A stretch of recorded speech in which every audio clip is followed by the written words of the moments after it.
Story of Newcastle Brown Ale begins with something most drinkers never imagine: a bottle that looks perfect on the shelf, but carries a flaw no one can see. In early 2025, certain batches of this familiar pub beer were pulled back from stores after safety checks showed they could contain small glass fragments. Not dust, not harmless specks. Actual slivers that might blend into the dark amber the moment you pour it. It's the kind of recall that rarely reaches the average shopper. You walk past the display. You see the classic brown label. You think of old pubs, wooden tables, and a beer that feels steady and simple. But inside a small slice of production, something went wrong long before the bottle ever met your hand. The issue wasn't in the brewing, it wasn't in the hops or the yeast. It lived inside the glass itself, in the part of the process we never question, because we assume the bottle is always the safest thing in the room. What made this case stand out was how the problem was discovered. It didn't start with complaints from drinkers. It surfaced during internal inspections, the kind of routine quality sweep that happens quietly behind factory walls. Engineers noticed that certain bottles from a specific run carried a weakness in the glass that could crack or flake under pressure. Only a fraction of production showed signs of it, but the defect was serious enough that regulators issued a public recall notice instructing consumers to check their batch codes and return any matching bottles. That moment says something important about modern beer. Most people picture danger coming from the liquid, not the container. We worry about taste, freshness, maybe even ingredients. But the bottle. It's supposed to be the one part we never question. Yet here the bottle became the most unpredictable piece of the entire chain. And because Newcastle is a darker beer, anything inside would have been nearly impossible to spot once it hit the glass. Foam forms, bubbles rise, the color deepens, and whatever is in there disappears under the surface. For a lot of longtime fans, this recall raised an uncomfortable question. How often do problems like this go unseen? The truth is, packaging issues in the beverage world happen more than shoppers realize, but only a few ever reach public attention. Factories deal with pressure variations, sudden shifts in temperature, and long mechanical lines, where one change can create a ripple that no one notices until a routine audit catches it. And when that ripple involves glass, companies don't gamble, they pull the product, even if only a tiny percentage is affected. One drinker in the recall region later mentioned how he had bought a six-pack for a quiet weekend and had no idea it was part of the flagged batch until a friend sent him the alert. He said he checked every bottle twice. He didn't see anything unusual, but the thought stayed with him. The flaw was invisible, and that made it feel more real. That is the lesson. Newcastle Brown Ale didn't set out to deceive anyone. The brand didn't change its recipe or cut corners on flavor. But the weakest link wasn't the beer. It was the container built to carry it. And that is what this list is really about. The gaps we never look at because we assume they're covered. The recall was limited. The issue was corrected. But the takeaway remains: sometimes the danger isn't in the drink. It's in the silence between the factory and your table. Corona Extra has always looked like the safest choice in the cooler. The clear bottle, the pale gold color, the slice of lime people push into the neck, as if that simple ritual could seal in purity. It sells the feeling of lightness, the kind of beer you reach for when you want something gentle, clean, and easy on the body. Then the other side of its story comes in, and that easy feeling disappears almost immediately. For years, Corona's biggest advantage was that bright, transparent bottle. It made the beer look honest. It let sunlight pass straight through. It gave drinkers a sense that nothing was hiding. But that same bottle has been connected to recalls where small glass particles were found in select runs. You could hold a bottle up to the sky and still never see what might be sitting near the bottom. The flaw wasn't dramatic, but it was serious enough for companies to pull product issue alerts and ask customers to check codes. When the container is unstable, the whole image of clean refreshment cracks with it. The trouble didn't stop with packaging.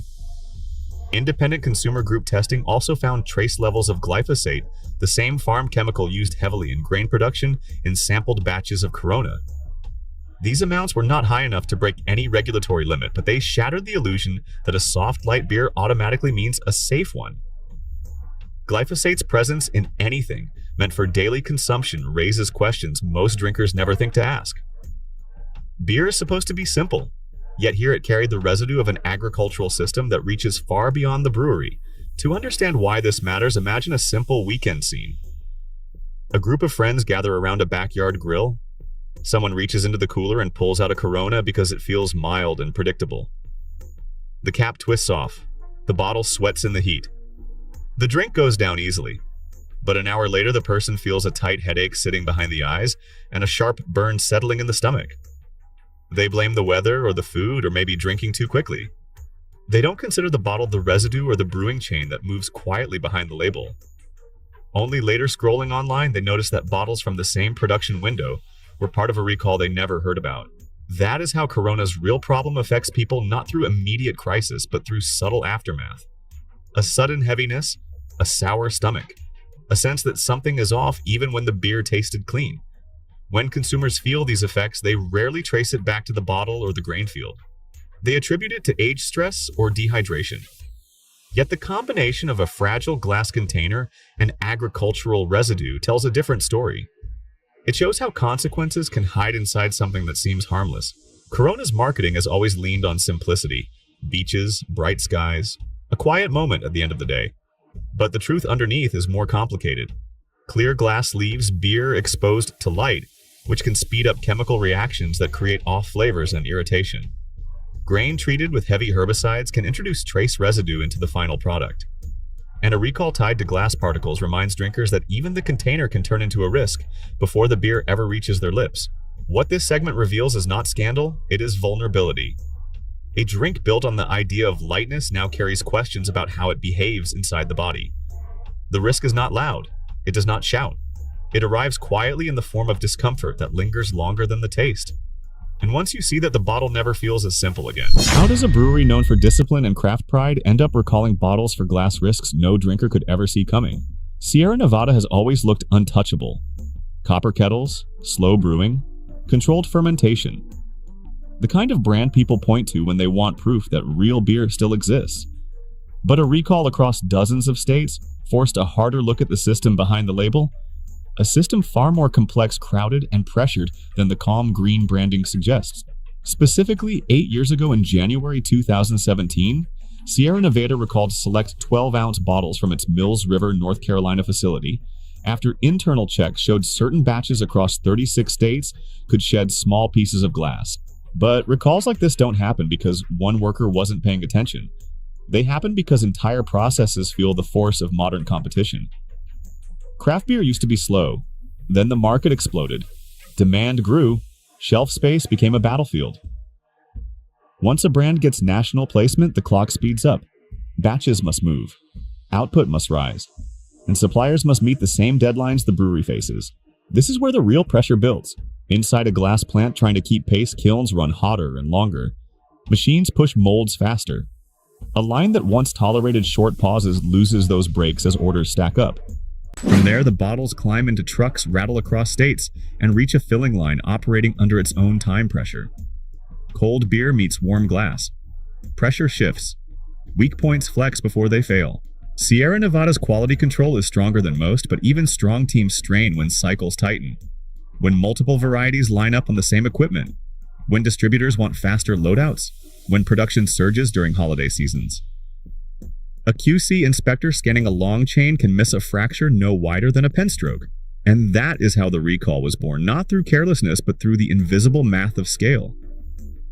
The cost of national presence is speed. And speed, even with good intentions, always pulls on the weakest link. Now put yourself in the drinker's place. Late at night. A chilled Sierra Nevada on the counter. The bottle sweats as it warms in your hand. You pour a clean amber stream into a tall glass, confident you picked something careful and reliable. You never picture the glass traveling through furnaces and conveyors pushed past comfort. You never imagine a supplier trying to meet monthly quotas. One slip upstream and the image of craft certainty becomes shakier than it looks. The lesson isn't that Sierra Nevada failed as a brewer. The lesson is that no brewery, not even the careful ones, is protected from the realities of volume deadlines and industrial-scale supply chains. Quality isn't a single decision. It's a chain of hundreds, and every link has to hold. As food safety expert Dr. Benjamin Chapman of North Carolina State University puts it, in any high-volume beverage chain, one weak supplier can undo 10 strong steps. I drank Sam Adams for 20 years because I trusted it. Now I don't know what's inside the bottle anymore. Few lines capture the shock of a loyal drinker better than this one.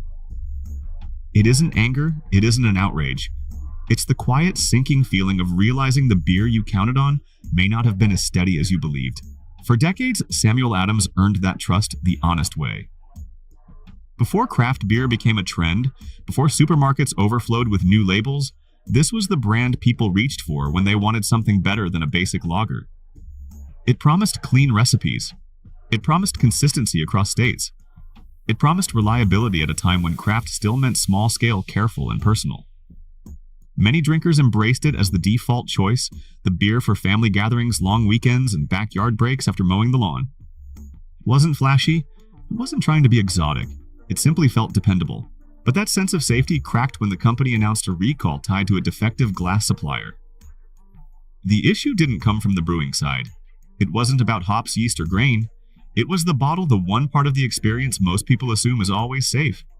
Certain 12-ounce bottles were found to have micro defects that could break off under pressure, sending small pieces into the drink without any warning. And just like that, the image of the trustworthy, all-American craft pioneer went from reassuring to uncertain. For longtime buyers, the emotional impact ran deeper than the technical flaw itself. A defect in the liquid is one thing people can accept, a bad batch or a change in flavor. But a defect in the container, that's a different kind of violation. It raises questions about how long the problem existed, how many bottles moved through shelves unnoticed, and whether small signals in the past were brushed aside. Picture one of those drinkers. A middle-aged man home after a long shift opens his fridge and grabs the same Sam Adams he's been buying for years. He doesn't think twice about it. He pours it into a glass, sits in his worn-out chair, and lets the familiar taste settle in. But a few minutes later, he feels a tightness spreading across his stomach, a feeling he's noticed on and off for months, but never really examined. Maybe it was stress. Maybe age. Maybe he drank too fast. He never once thought the bottle itself could be part of the problem.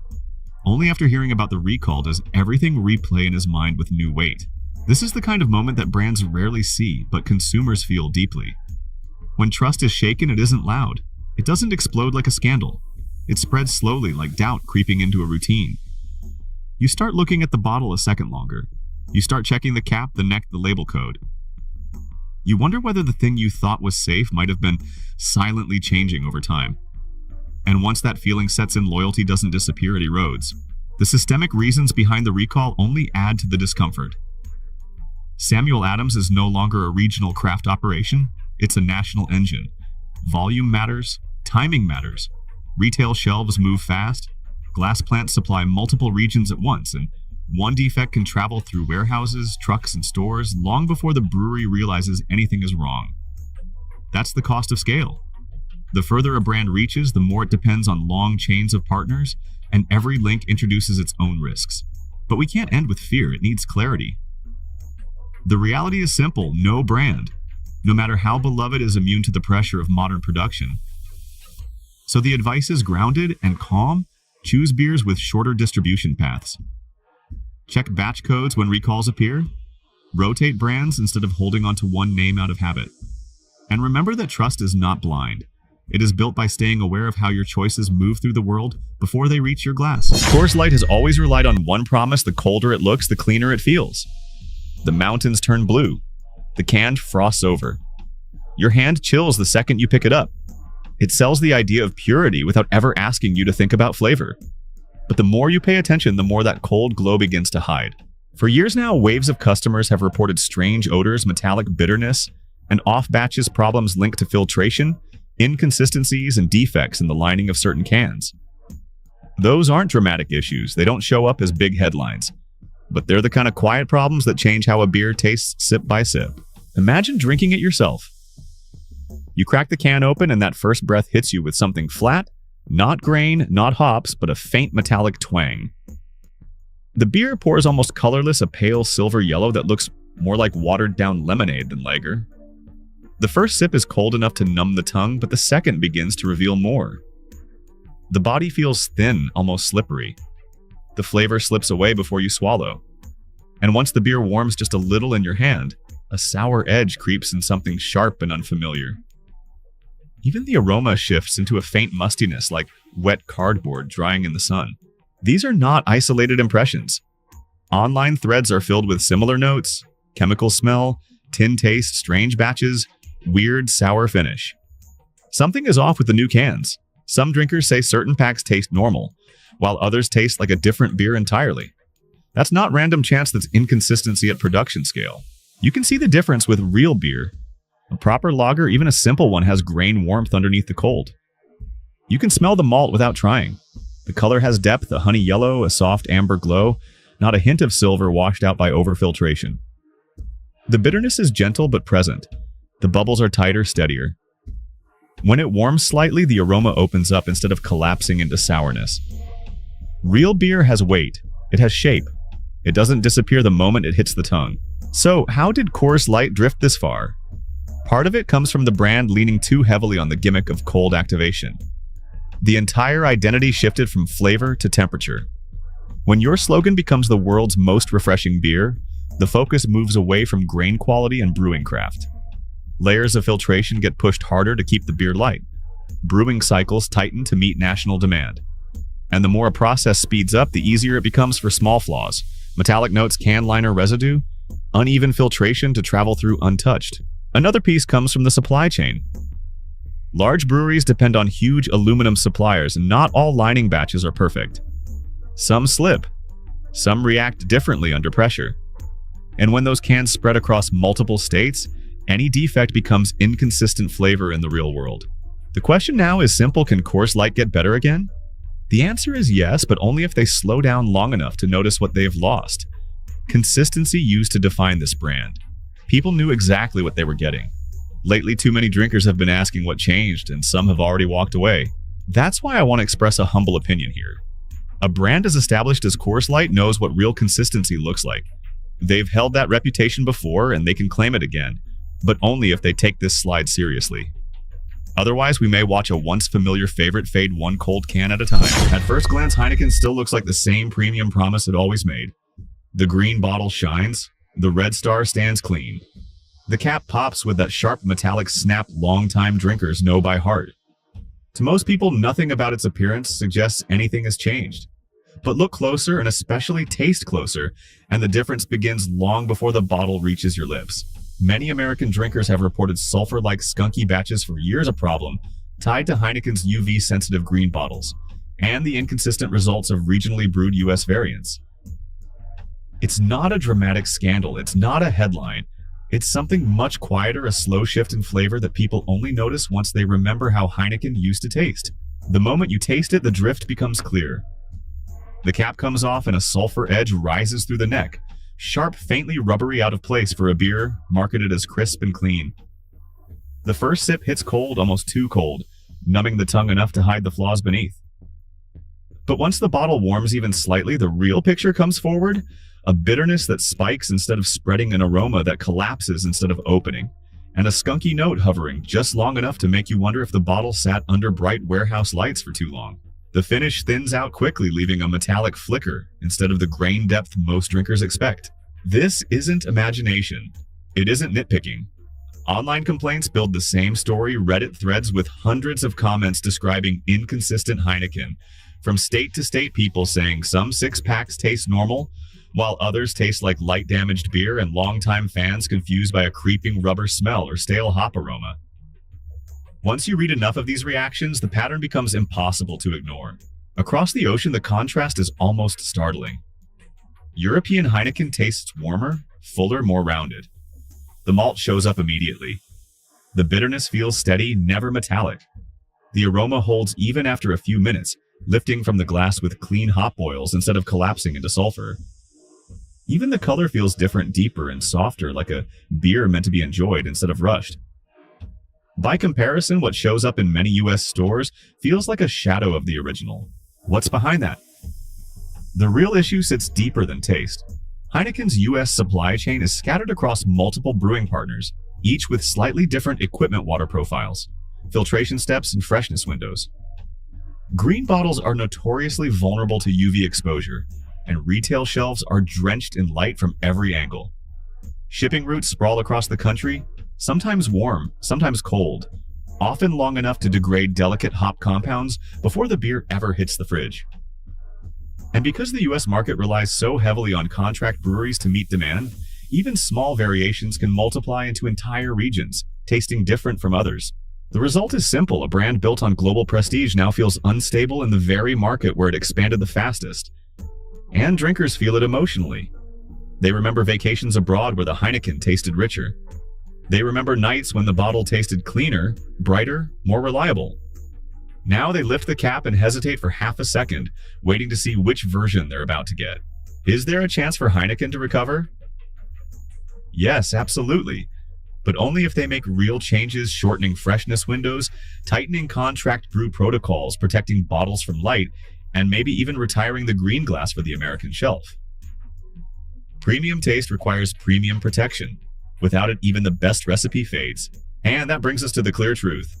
A brand built on global prestige shouldn't fade through its own bottling choices. Heineken knows exactly what its true flavor should be. If they care about their legacy in the United States, they need to protect that identity again, because no premium beer survives long on image alone. On the outside, Michelob Ultra still looks like the healthy drinker's beer.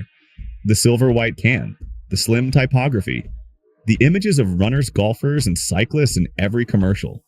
It's a design built to make you feel lighter before you even open the tab. If you follow the ads, you'd think this is the beer for people who care more, who want something clean, without giving up their lifestyle. But once you taste it, the story shifts. For a product marketed as the better choice, Michelob Ultra has faced repeated criticism for tasting bland, metallic, or hollow, with many drinkers saying it feels more like flavored water than real beer. These claims didn't appear out of nowhere. They're the direct result of what the beer has slowly turned into.